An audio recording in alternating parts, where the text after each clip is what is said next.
waayahay akhyaaray dhammaan waan idin salaamayaa salaanta islaamka asalaamu calaykum waraxmatullaahi wabarakaatu salaan kadib waxaan idin sheegayaa ama aan idinla wadaagayaa marxaladda cusub ee kala guurka ay marayso dowladda Soomaaliya.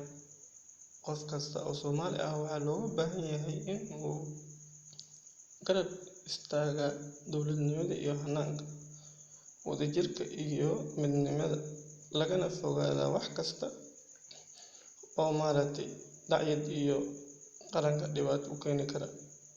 Dal iyo dibad meel kastoo aad joogtaan dhalinyarta, waxaa fiican in ciidamada iyo amniga lala shaqeeyo, madaxda laga dambeeyo, lana tixgeliyaa qof kasta oo mas'uul ah.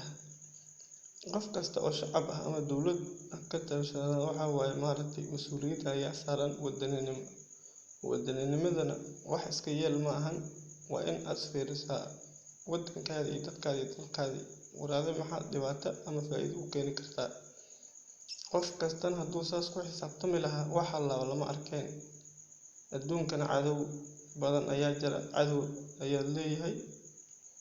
Marka Soomaaliya burbur iyo qaxar iyo dhibaato waad ka soo daasheen. Wadankiina u tashada, gacmahana ha la isqabsado, qabiilkana ha laga tago iyo qulunka. Waad aragtaan maalin kasta qulumo baa la laynayaa. Daraadta waxaa la laayay macallin dugsi oo sacab quraan iska soconayaan oo meel jooga xabad lagu tiriyay. Arday baa la laayay, mas'uuliyiin baa la laayay.